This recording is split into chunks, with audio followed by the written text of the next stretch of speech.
Hi Math 2 students. So in this video I'm going to kind of go over how to do the problems from the 6.3 day 3 homework. So what I really recommend doing is actually trying these problems on your own and then skipping to the part of the video that you think is going to help you with solving these, all right? So for A, it says find the scale factor from B, C, D, E to W, X, Y, Z. So remember, to find the scale factor, the one that comes after 2, the one that you're going to, goes on top. So it should be W, X, Y, Z over B, C, D, E. All right. And if we look, let's see. We have that C. Let's see. We've got BC. That's the first 2 letters. Goes with WX, which would be these guys here. All right, notice how I use the similarity statement to help me. And why did I pick these 2 sides? Well, they're the only 2 sides that I have blatant information on, right? Granted, yeah, I do have information on this 3, but I don't have information on, let's see, CD, which would be XY, right? Do you see how I don't have that information? So I can't find the scale factor using that. However, I do have a numerical value for BC and XW, so we can go ahead and we're going to put WXYZ on top. So we're going to do 8 over 6, which gives us 4/3, or we could do 1.3 repeating. All right, and they want the scale factor from WXYZ to BCDE. So basically the BCDE goes on top, and the WXYZ goes on the bottom. So it's pretty much the same thing. We're just going to do 6 over 8, which gives us 3/4, which is 0.75. All right. So next they want us to find the length of XY. All right, so if we look, that's this purple part here, and we know that XY goes with CD, right? So we can go ahead and set up a proportion here. So let's do 6 over 8. So what I did is I took this 6 and this 8, and I'm going to set that equal to 3 over, and we'll just say question mark. We don't know what that is, right? We can even put an X there. That might help make more sense. We'll say this guy's equal to X. So we're going to cross multiply. We get 6X equals 24.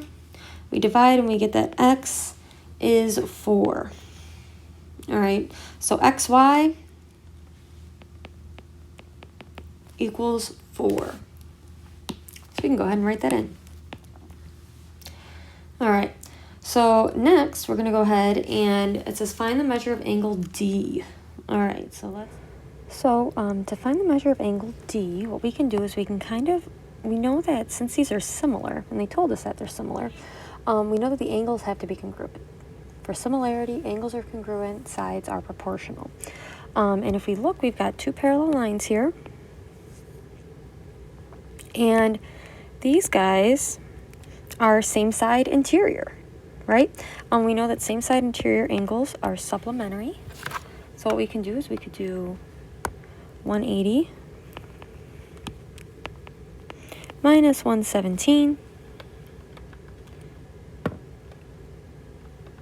Oh my goodness, 180 minus 117 gives us 63, which gives us this Y. So they've got these little notches here. We know that Y and D are going to be congruent from the similarity statement and from these notches. So we could put a 63 here. So D is going to be 63 degrees. All right. So now let's go ahead. They want us to find the perimeter of WXYZ. So if we look, we can put a 4 in here because we know that these 2 sides are congruent. But you know, we don't know YZ. However, we could find that. We just need to set up a proportion. So I'll do this in a different color. We know that ED or DE goes with YZ. So we could do 6 over 8 equals 9 over X. We're going to cross multiply. We get 6X equals 8 times 9, which is 72. Divide that by 6, and we get 12. So now we can easily find the perimeter of WXYZ. We just add these up. So we're going to do 8 plus 4 plus 4 plus 12. And we get, I did times, 8 plus 4 plus 4 plus 12. And we get 28. All right. And it says find the ratio of the perimeter of WXYZ to BCDE. Well, based on what we did in our notes, we should know that the perimeter ratio should be the same as the scale factor ratio. So let's hope that that happens here. So let's go ahead and find the perimeter of BCDE. We could put in a 3 here, so you would just do 6 plus 3 plus 3 plus 9, which is going to give us 21. And so we're going to put 21 over 28 because it's to this. And 21 divided by 28 gives us 3 over 4, or 0.75, which does match up with the scale factor comparing these. Next it says, are the triangles similar?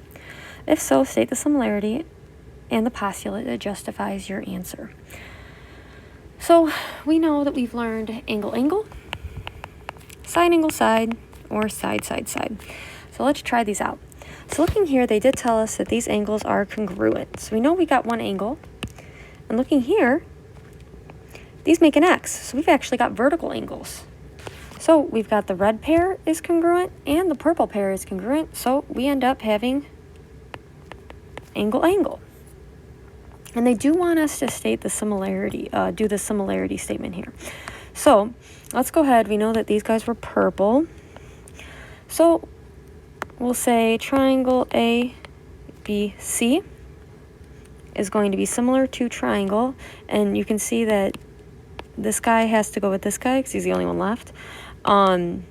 So it's going to be D and then E, C.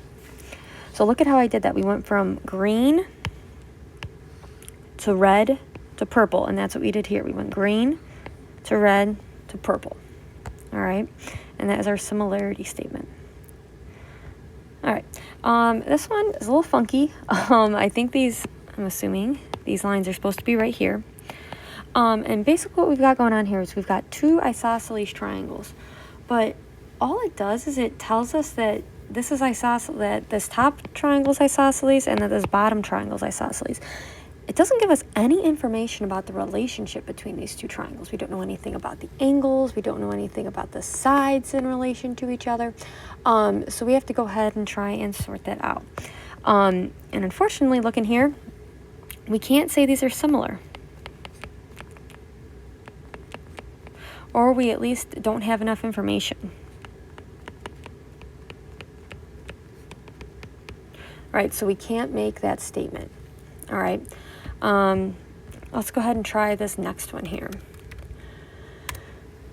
So we've got two triangles. Now it's important to kind of notice which two triangles we're looking at here. We've got this guy, and then we've got this guy.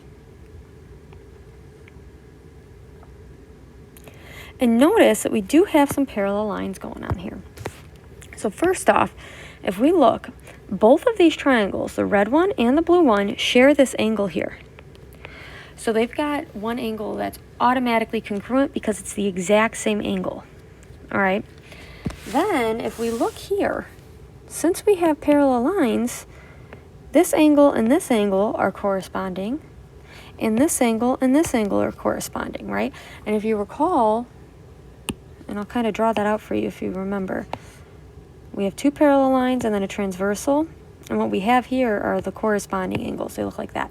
So those are congruent. So we could say that this angle is congruent to that angle. We could also say that this angle is congruent to that angle, and that has to do with the parallel lines and the transversal. All right. So let's go ahead and try and, well, actually from here we could say it's similar by angle, angle. Right? We've actually proven three angles congruent, but we're good. We got angle, angle going on here. So let's go ahead and write our similarity statement. So we'll do the little triangle first. Let's do triangle MPD. And we went black, blue, purple. So we need to go black, M, blue for the big triangle, N, and then purple, L. The order matters. All right. You could have also, there's a couple different other similarity statements you could have written. You could have said triangle DPM is similar to triangle LNM. That would have also worked. Or you could have said triangle, let's see, starting with P. We could have did triangle, well, there's actually quite a few we could have done.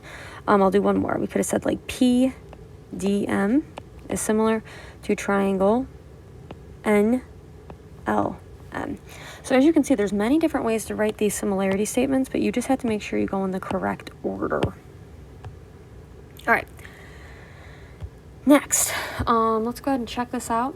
So we do have two angles congruent, so that's super fun. But there's a problem here. All right, we do have two sides and an angle, but it is not a side angle side. We have a side angle here. Same thing here, side angle. In order for it to be a side angle side, the two sides you're given need to make up the angle that you're given.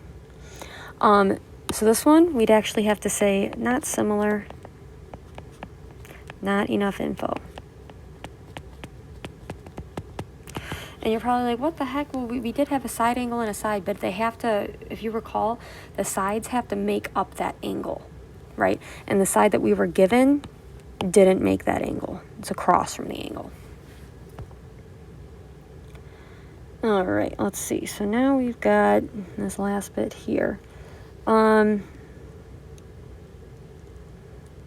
right, I think, looking at it, they gave us that this is 120. We could write these in because I know it's a little bit tricky. 120 and 20. So what we could do is we could figure out the missing angles here. So we're going to do 180 minus 120 minus 20. And we get that this guy is 40. And then we could do 180 minus 120 minus 40, and we get 20 here. So as you can see, both of these triangles have the exact same angle, so they're going to be similar by angle.